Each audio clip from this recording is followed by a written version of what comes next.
हम पढ़ने वाले हैं history chapter 10th Maharashtra board. देखिए इस साल आपका नया सिलेबस है तो बहुत सी चीज़ें बदल चुकी है और आपका सिलेबस बहुत ही इंटरेस्टिंग है। इस बार आपको ये सिखाया जाएगा कि आपको कैसे आपकी टेस्ट कैसे डेवलप करनी है, आपका चॉइस कैसे डेवलप करना है, हिस्ट्री के बारे में, आपका हिस्ट्री स्टडी करने के बारे में इम्पोर्टेंस क्या है हिस्ट्री का, ये सब आपको बताया जाएगा। तो चलिए हम शुरू कर देते हैं। पहला चैप्टर है historiography development in the West. अभी हिस्टोरियोग्राफी मतलब क्या? हिस्टोरियोग्राफी का मतलब होता है इतिहास लेखन, हिस्ट्री राइटिंग। हिस्ट्री राइटिंग देखिए बहुत स्टडी करनी पड़ती है। जब कोई हिस्ट्री डिटेल में लिखनी पड़ती है तब हिस्टोरियंस को बहुत ज़्यादा डिटेल में स्टडी करनी पड़ती है, उसके बाद वो हिस्ट्री लिख सकते हैं। तो वो कैसे लिखना है, क्या है, वो आज हम पढ़ने वाले हैं। Historical research, writing and studies are carried out with an objective of understanding the chronology of the past events and their interconnections. Chronology मतलब सीक्वेंस, एक के बाद दो आता है, दो के बाद तीन आता है, तो वैसे इंसिडेंसेस का सीक्वेंस, हिस्ट्री में कौन से इंसिडेंसेस कब कब हुए उनका एक सीक्वेंशियली लगाना उनको, और उसके बाद वो हिस्ट्री राइटिंग में यूज़ करना, तो इसे बोलते हैं क्रोनोलॉजी। तो historical research, writing and studies are carried out with an objective of understanding the chronology of the past events and their interconnections. तो अलग अलग जो घटनाएं घटी हुई है पास्ट में, इतिहास में, तो उनके ऊपर बहुत ज़्यादा रिसर्च किया जाता है, राइटिंग्स किए जाते हैं, स्टडी किया जाता है। किस लिए किया जाता है? ताकि उनकी वो घटनाएं कब घटी है और एक के बाद एक कैसे उनका सीक्वेंस रहा है, कौन सी घटना कब घटी है और क्या उसका इम्पोर्टेंस है, ये स्टडी करने के लिए हिस्टोरियोग्राफी का स्टडी करना ज़रूरी है। This is a continuous process. देखिए कई सारी घटनाएं तो बहुत से पहले से घटती हुई आ रही है, मतलब वो कंटिन्यूस घटती हुई आ रही है, तो ये कंटिन्यूस प्रोसेस है। इन the physical and natural sciences the empirical method मतलब एक्सपेरिमेंटल मेथड जिसमें एक्सपेरिमेंट्स किए जाते हैं, लैबोरेटरी मेथड, इसे कहा जाता है laboratory method of experiments and observation, जिसमें कई सारे ऑब्जर्वेशंस किए जाते हैं, उसके ऊपर एक्सपेरिमेंट्स किए जाते हैं और जिसके अनुसार फिर कंक्लूजन्स निकाले जाते हैं। आपको जर्नल बुक्स में होता है एम, एपरेटस, फिर ऑब्जर्वेशंस, फिर कंक्लूजन। तो ये एक्सपेरिमेंटल मेथड है जिसमें कुछ ऑब्जर्वेशंस किए जाते हैं और उसके ऊपर से एक्सपेरिमेंट्स करके फिर कंक्लूजन्स निकाले जाते हैं। This method in the physical and natural sciences, जैसे फिजिक्स, केमिस्ट्री, बायोलॉजी, ये जो फिजिकल साइंसेस है, नेचुरल साइंसेस है, उनमें एम्पिरिकल मेथड यूज़ की जाती है। मतलब it is use to verify the available knowledge. हमारे पास जो नॉलेज है उन्हें परखने के लिए, उनको टेस्ट करने के लिए एक्सपेरिमेंट्स किए जाते हैं, और अगर वो एक्सपेरिमेंट्स में सही साबित होता है तो उसको सही माना जाता है। लेकिन हिस्ट्री में ऐसा नहीं है। हमारे यहाँ बहुत थोड़े से प्रूफ होते हैं और हम उस समय में नहीं जा सकते, उस जगह पर नहीं जा सकते एक्चुअल जो जहाँ घटना हुई थी या जब घटना घटी थी। This method allows formulating laws that remain true irrespective of the time and space. देखिए फिजिक्स के लॉज लीजिए या फिर मैथ्स के लॉज लीजिए, पाइथागोरस थ्योरम लीजिए, वो बदलता नहीं है, वो प्राचीन काल से वही है। मतलब a² + b² = c²। तो ये जो है ये वैसा ही रहेगा। उसी तरीके से ओहम्स लॉ अगर आप पढ़ा होगा आपने पिछले साल, तो उसमें आपने पढ़ा होगा कि V = I × R, potential difference = electric current × resistance, या फिर the ratio of potential difference to the electric current is constant and it is called resistance. तो at a given temperature potential difference is directly proportional to electric current. तो ये law fixed है।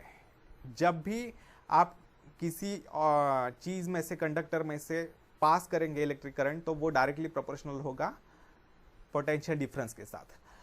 तो उसी तरीके वैसा इसमें है फिजिक्स में या फिर केमिस्ट्री में, लेकिन in historical research it may not be possible to use the method of laboratory experiments and observations.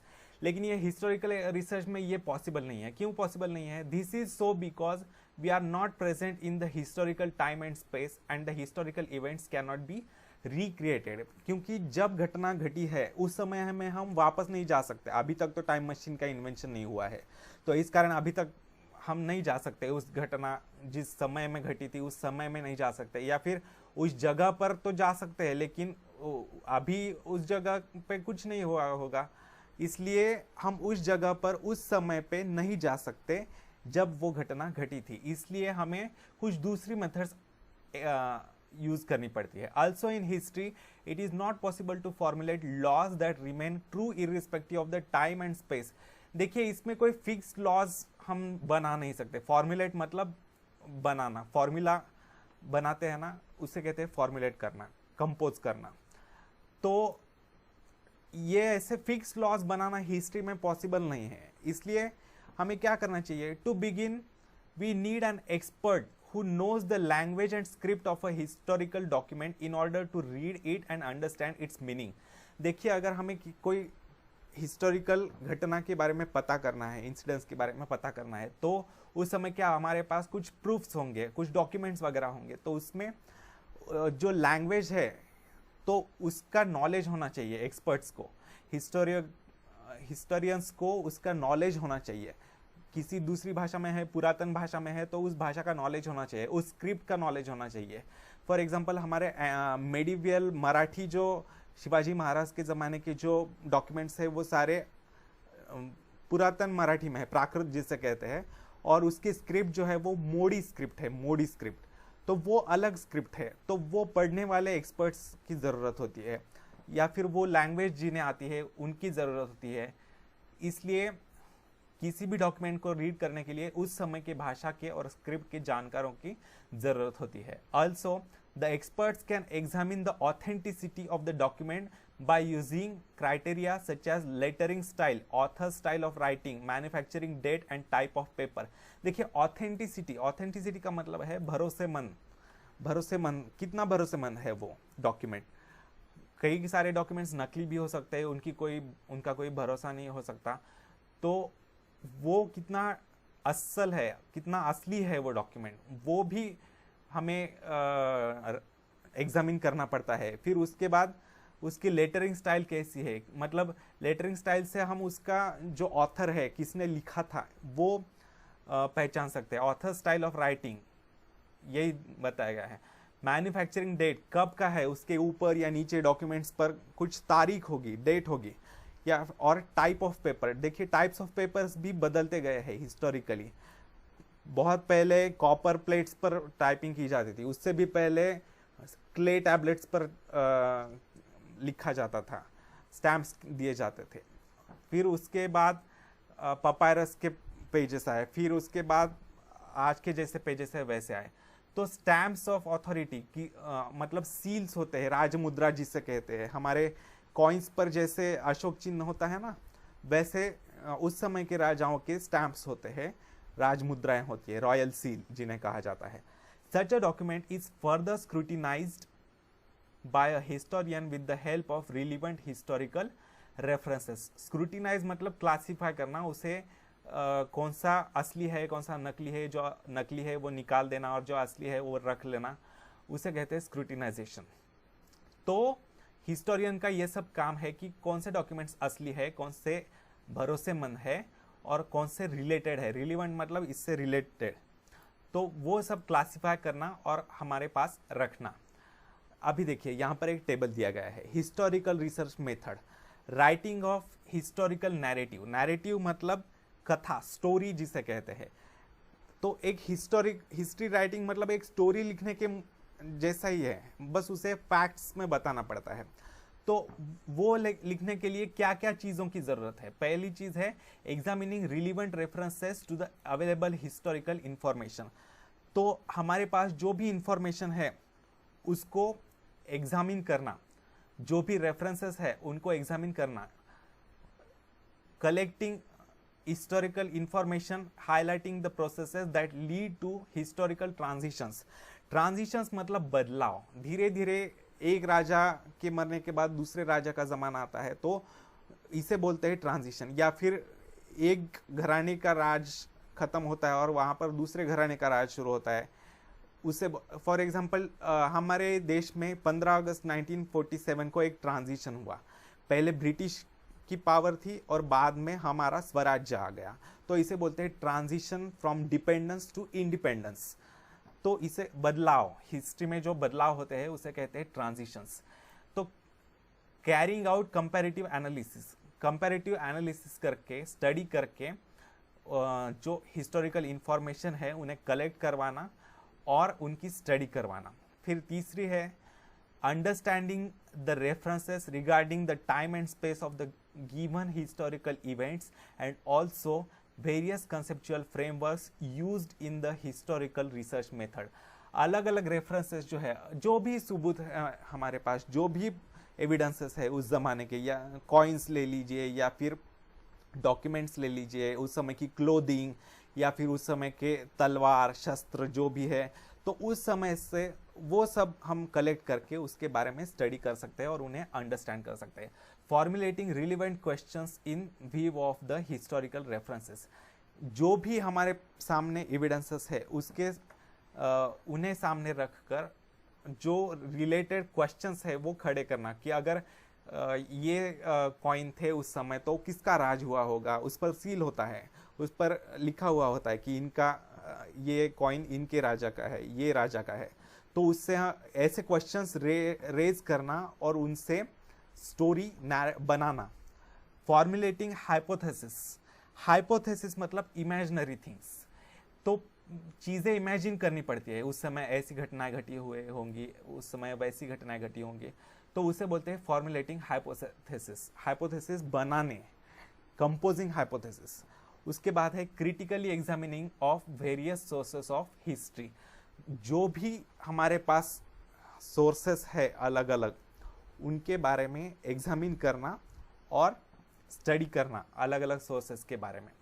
ये सारी हिस्टोरिकल रिसर्च मेथड है of writing of historical narrative. ठीक है। मेथड्स ऑफ वेरियस डिसिप्लिन्स मतलब जो अलग अलग हिस्टोरियंस है पहले के ज़माने में हुए हैं, पहले के ज़माने से आए हुए, उन्होंने अपनी अपनी एक मेथड बनाई है। हर एक हिस्टोरियन की अपनी एक, बड़े बड़े जो हिस्टोरियंस है उनकी अपनी एक मेथड उन्होंने बनाई हुई है, उन्हें कहते हैं डिसिप्लिन्स। ठीक है। Methods of various disciplines are useful in historical research. For example archaeology का मतलब है पुरातत्व विद्या मतलब आर्कियोलॉजी डिपार्टमेंट ऑफ इंडिया भी है, जिसमें उनका काम होता है कि अगर कोई पुरानी चीज़ मिलती है ज़मीन खोदते समय वगैरह, तो उसको स्टडी करना, वो किस ज़माने की है, किस समय की है, वो सब स्टडी करना, उसके और किस राजा की हो सकती है, किसके ज़माने की हो सकती है, वो सब स्टडी करना। आर्काइवल मतलब संग्रह, मतलब कलेक्शन, जो पुरानी चीज़ें हैं उनको ठीक से केयरफुली कलेक्ट करवा के रखना, उनकी केयर करवाना। फिर साइंस, उनका भी एक साइंस है, उन सभी चीज़ों का एक साइंस है। मैन्युस्क्रिप्ट मतलब हस्तलिखित जिन्हें कहा जाता है। पहले के ज़माने में प्रिंट टेक्नोलॉजी नहीं थी, तो उस समय में क्या करते थे, सारे बुक्स जो है वो हाथों से लिखने पड़ते थे। तो जो हाथों से लिखे हुए बुक को मैन्युस्क्रिप्ट कहते थे और उसकी स्टडी को मैन्युस्क्रिप्टोलॉजी कहते थे। मैन्युस्क्रिप्टोलॉजी।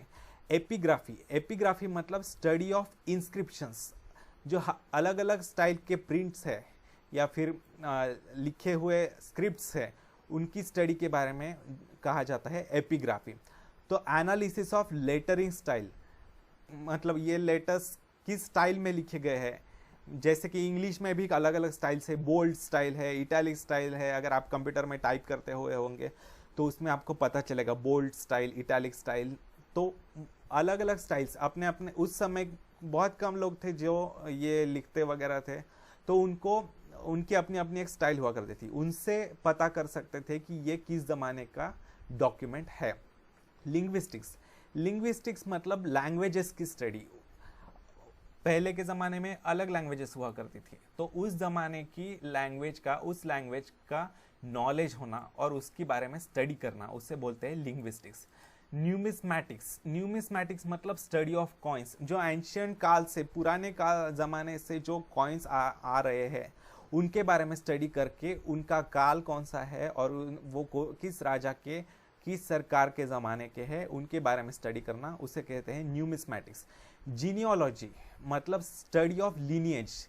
लीनिएज मतलब वंश।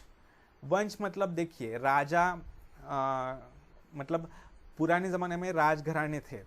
राजघरानों के पहले दशरथ राजा, फिर उसके बाद राम आया, फिर उसके बाद लव कुश आए, तो ये पूरा उनका वंश हुआ। एक उसका बेटा, फिर उसका बेटा, फिर उसका बेटा, उसको कौन बेटे थे, कितने बेटे थे, वो सब फैमिली ट्री राजाओं की, महाराजाओं की, उसके बारे में जिसमें स्टडी की जाती है उसे कहते हैं genealogy, study of lineage. Lineage मतलब वंश। Tradition of historiography. We have learnt about the historical research method, critically examining historical sources and writing the historical narrative। मतलब देखिए रिसर्च मेथड कौन सी है, historical research method, critically examining the historical sources and writing the historical narrative. जो भी हमारे पास evidences है उनको ठीक तरीके से एनालाइज करना, उनकी स्टडी करना और उसके बाद हिस्टोरिकल नैरेटिव लिखना। The writing of critical historical narrative is known as historiography.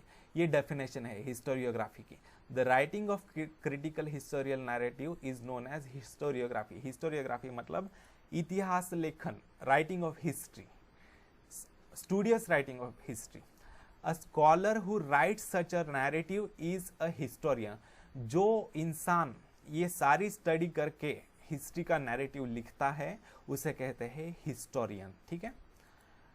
The historian can not include every past event in his narrative. देखिए हिस्ट्री तो बहुत मतलब बहुत सारी घटनाओं से घटी हुई होती है, लेकिन आज हमारे पास उतने सारे उसके एविडेंसेस नहीं है, तो इस कारण हम हिस्टोरियन जो है वो हर एक इंसिडेंस जो है वो इंक्लूड नहीं कर सकता उसके नैरेटिव में, उसके स्टोरी राइटिंग में। The inclusion and interpretation of historical events by the historian often depends on the conceptual framework adopted by him। एक जो जीनियस हिस्टोरियंस होते हैं वो अपनी अपनी मेथड डेवलप करते हैं, अपनी अपनी फ्रेमवर्क डेवलप करते हैं, एक स्टैंडर्ड मेथड, तो उसके अनुसार वो हिस्टोरिकल इवेंट्स या फिर हिस्टोरिकल नैरेटिव जो है वो लिखता है। His style of writing is determined by that conceptual framework। तो उसका नाम दिया जाता है उसे, डिसिप्लिन जिसे कहा जाता है या फिर framework. The tradition of writing historical narrative that is historiography was not prevalent in the ancient societies of the world. पुराने ज़माने में हिस्ट्री राइटिंग इतनी ज़्यादा मतलब इम्पोर्टेंट नहीं थी, या फिर कोई इतना ज़्यादा लिखता नहीं था हिस्ट्री, इतना प्रचलित नहीं थी वो मेथड हिस्ट्री राइटिंग। मतलब हिस्ट्री राइटिंग उस समय में प्रेजेंट टेंस, आज जो हिस्ट्री है वो उस समय प्रेजेंट टेंस थी, तो वो ज़्यादा लिखते नहीं थे प्रेजेंट टेंस के बारे में और हिस्टोरिकल घटनाओं के बारे में भी। However that does not mean that they were not aware of the historical time और were not eager to know about it. इसका मतलब ये नहीं है कि वो उसके बारे में जागरूक नहीं थे या फिर उन्हें पता नहीं था या फिर वो उत्सुक नहीं थे हिस्ट्री राइटिंग के बारे में। Ancient people also felt the need of passing the stories of the life and valor of the ancestors to the next generation। valor मतलब पराक्रम, bravery। तो पुराने लोगों को भी ज़रूरत लगती थी कि उनके ज़माने में जो महाराजाओं ने, राजाओं ने, योद्धाओं ने जो भी पराक्रम किए हैं वो अगली जनरेशन को पास करने चाहिए, नेक्स्ट जनरेशन को ये सारी स्टोरीज पास होनी चाहिए, ऐसा उनको भी लगता था। Ancient communities all over the world used various means like cave paintings, storytelling, singing songs and ballads etc। तो देखिए पुराने ज़माने के लोग भी अलग अलग मेथड्स यूज़ करते थे, जैसे कि केव पेंटिंग्स। भीमबेटका में मध्य प्रदेश में केव पेंटिंग्स किए गए हैं। वो एंशियंट लोग थे, आदिवासी लोग, जिनके पास कुछ खास तकनीक नहीं थी और उनके पास कुछ खास आर्ट भी नहीं था, तो उन्होंने पेंटिंग्स किए हैं जिसमें दिखाया गया है कि एक कुछ group of people hunting an animal. वो दिखाया गया है उसमें। तो उससे हमें पता चलता है कि उस जमाने में पेंटिंग का आर्ट उन्होंने लर्न किया था और हंटिंग का आर्ट भी लर्न किया था उन्होंने। फिर केव पेंटिंग के द्वारा बताते थे वो स्टोरी टेलिंग, फोक स्टोरीज जिन्हें कहा जाता है, सॉन्ग्स के द्वारा बताया जाता था। बैलाड्स मतलब songs he. For this purpose, these traditional means are looked upon as the sources of history in the modern historiography। तो उस समय के जो फोक सॉन्ग्स थे, जो भी पेंटिंग्स थी, जो भी स्टोरीज थी, उन्हें आज के ज़माने में सोर्सेस ऑफ हिस्ट्री के तौर पर ट्रीट किया जाता है उन्हें। मॉडर्न हिस्टोरियोग्राफी, अभी आज के ज़माने में हिस्टोरियोग्राफी कैसी है उसके बारे में स्टडी करते हैं। 4 main characteristics of modern historiography। First है, its method is based on scientific principles। आज की जो हिस्टोरियोग्राफी है, आज का जो हिस्ट्री राइटिंग मेथड है, वो साइंटिफिक मेथड्स पर, साइंटिफिक प्रिंसिपल्स पर बेस्ड है। It begins with formation of relevant questions. उसके स्टार्टिंग में ही कई सारे रिलीवेंट इंपॉर्टेंट क्वेश्चंस रेज किए जाते हैं कि ये कौन से ज़माने का है, अगर ये एविडेंस हमारे पास है तो वो ये कौन से ज़माने का है, ये किस राजा के ज़माने का है, उसका पर्पस क्या था। ये सब स्टडी करने के बाद, ये सब क्वेश्चंस खड़े करने के बाद उसको सॉल्व करके हिस्ट्री लिखी जाती है मॉडर्न समय में, आज के समय में। Second point, these questions are anthropocentric, मतलब इंसान को केंद्र में रखकर बनाए जाते हैं। एंथ्रोपो मतलब ह्यूमन के बारे में, सेंट्रिक मतलब सेंटर में रख के, एंथ्रोपोसेंट्रिक मतलब इंसान को सेंटर में रख के, इंसान को पूरा महत्व देकर लिखे जाते हैं। मतलब it means that these questions are about the deeds of the members of ancient human societies of particular period. मतलब इंसानों के बारे में बताया जाता है। पुराने ज़माने में कई सारी घटनाएं लिखी गई थी, जैसे ट्रॉय, अगर आपको पता हो, बहुत बड़ा काव्य है, महाकाव्य। तो उसमें ट्रॉय सिटी पर जो युद्ध हुआ था वो लिखा तो गया है, लेकिन उसमें कई सारी बातें इमेजिनरी लिखी गई है। मतलब इस गॉड ने ट्रॉय सिटी को ये श्राप दिया, ट्रॉय के राजा को ये श्राप दिया, इसलिए वो हार गया। इस गॉड ने दूसरे दुश्मन राजा को ये आशीर्वाद दिया, इसलिए वो जीत गया। ऐसी इमेजिनरी बातें भी लिखी गई है। लेकिन मॉडर्न हिस्टोरियोग्राफी में ये चीज़ें अलाउड नहीं है। एंथ्रोपोसेंट्रिक मतलब सिर्फ और सिर्फ इंसानों के बारे में ही लिखना है, बस इमेजिनरी बातें नहीं लिखनी है। History does not suggest any inter relation between the divine and human deeds. मतलब डिवाइन मतलब गॉडली चीज़ें या फिर चमत्कारी चीज़ों के बारे में कुछ नहीं लिखा जाना चाहिए। ऐसा मॉडर्न हिस्टोरियोग्राफी का नियम है, एक अनरिटन नियम। Answers to these questions are supported by reliable evidence. अभी जो भी क्वेश्चंस हमने रेज किए गए हैं, तो उनको आंसर्स देते समय हमारे पास जो एविडेंसेस है, उस समय के कॉइन्स, उस समय की क्लोथिंग, उस समय के शस्त्रास्त्र, उस समय के डॉक्यूमेंट्स, तो उनके बारे में स्टडी करके फिर उनको जो क्वेश्चंस हमारे सामने है उनका जवाब देने की कोशिश करनी चाहिए। फोर्थ पॉइंट है, history presents a graph of mankind's journey with the help of past human deeds. एक ग्राफ की तरह है जो आगे बढ़ते रहता है, जो पुराने जो घटनाएं घटती जा रही है वो लिखते हुए आगे वो ग्राफ बढ़ते जा रहा है, उसे हिस्ट्री कहा जा सकता है। It is said that the modern historiography with the above characteristics has its roots in the ancient Greek historical writing। History, अभी ये Greek pronunciation है, history is originally a Greek term। Herodotus, the Greek historian of the 5th century BCE, used it first for his book entitled The Histories। उसने एक किताब लिखी थी the histories. तो Herodotus नाम का एक एंशियंट हिस्टोरियन था, ग्रीक हिस्टोरियन। उस हीरोडोटस जो था वो एक ग्रीक हिस्टोरियन था।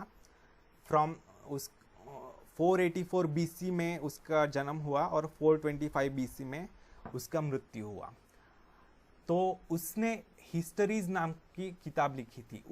ये माना जाता है कि मॉडर्न हिस्टोरियोग्राफी उस जमाने से शुरू होती है। अभी आपको ये डाउट आ सकता है कि 484 में पैदा हुआ और 425 में मर गया, ये कैसे हो सकता है? तो आपको अगर ये डाउट है तो मैं लेट मी क्लियर यू। देखिए, अभी आज आज कितना साल है? 2018, ठीक है। तो 2018 से पहले क्या आया? 2017, उसके बाद 2018, अभी इसके बाद क्या आएगा? 2019। तो ये टाइमलाइन जो है, इसे ऐसे ड्रॉ करते हैं, एक लाइन। आपको नंबर लाइन पता होगी ना, तो उसमें सेंटर में 0 होता है यहाँ पर, और ये 1 2 3 4 +1 +2, ये -1, ये -2। तो अभी ये देखिए, -2 बड़ा है या -1 बड़ा है? तो -1 बड़ा है -2 से। -2 पहले आता है, उसके बाद -1 आता है। उसी तरीके से 2019, ये 0 है, ये CE है, ये कॉमन एरा, या फिर उसे AD भी कहा जाता है, एना डोमिनी। ये है BC, before Christ, before common era. तो इस जमाने में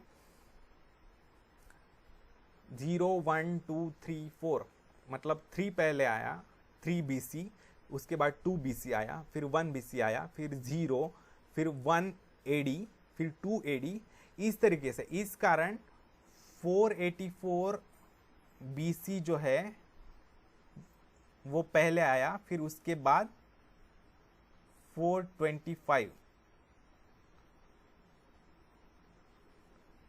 BC वो आया, ठीक है। इस तरीके से। अभी मुझे बताइए, ये कुछ डाउट्स आपको है, ये डाउट्स आपको बाकी जगहों पर क्लियर नहीं होंगे, इसलिए मैं आपको क्लियर कर रहा हूं, ठीक है। अभी ये देखते हैं कि कौन सी सेंचुरी चालू है, वो कैसे डिसाइड करती है। अभी कौन सा ईयर चालू है? 2018। और कौन सी सेंचुरी चालू है? क्या बोलते हैं? 21st century. 21st सेंचुरी, ठीक है। 2018 मतलब 21st सेंचुरी है। पिछली सेंचुरी कौन सी थी? अभी देखिए, पिछली सेंचुरी का एक नंबर लेते हैं, 1998। तो ये कौन सी सेंचुरी है? 20th। उसके पीछे जाते हैं 1898,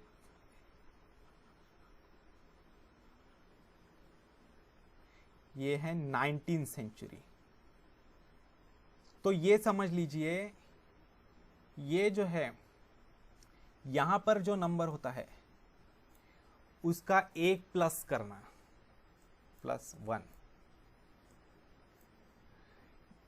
तो वो सेंचुरी होती है। यहां पर जो नंबर होता है उसका +1 करने के बाद जो सेंचुरी है वो मिलती है। तो यहाँ पर 2018 है, मतलब 21st सेंचुरी है। यहाँ पर 1998 है, मतलब 20th सेंचुरी है। 1898 मतलब 19th सेंचुरी है। अभी देखिए, हेरोडोटस का बर्थ ईयर कौन सा है? 484 BC। 484 मतलब 4 है, तो +1 मतलब 5th सेंचुरी है। 5th सेंचुरी बिफोर क्राइस्ट, ठीक है। तो इस तरीके से है। अभी पिछले पेज पर आते हैं, पेज नंबर 2 पर। यहाँ पर डू यू नो का एक बॉक्स दिया है, वो देखते हैं। तो इसमें क्या है? The earliest inscription in the Louvre museum. Louvre museum नाम का एक फ्रांस में म्यूजियम है, वहाँ पर एक इंस्क्रिप्शन पाया गया है। देखिए, अगर आप वहाँ पर देखेंगे तो यहाँ पर एक सेना नायक है, सेनापति जिसे कहा जाता है, और उसके पीछे हाथ में भाले लिए हुए उसके सैनिक है लाइन में। ये देखिए, उनके सिर दिख रहे हैं, एक एक सिर, और ये हाथ में भाले लेकर है वो खड़े। यहाँ पर भी भाले लेकर खड़े हैं, और उनका सेना नायक सामने है, सेनापति।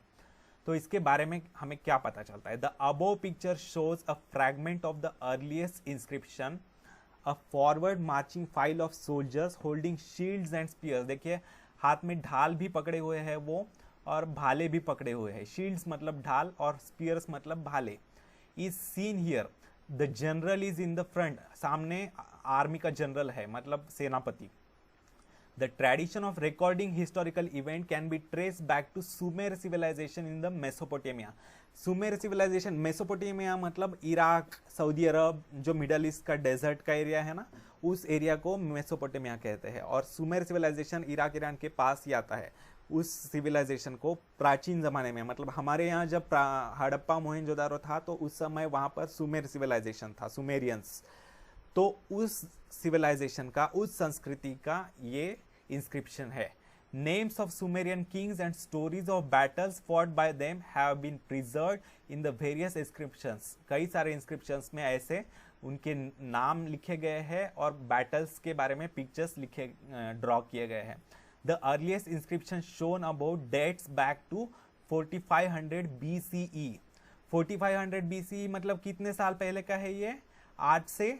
आज से नियरली 6500 साल पहले। देखिए 4500 मतलब BCE, जीरो से पहले 4500 और जीरो के बाद आज तक 2018, मतलब 2018 प्लस 4500 इज इक्वल टू 6518।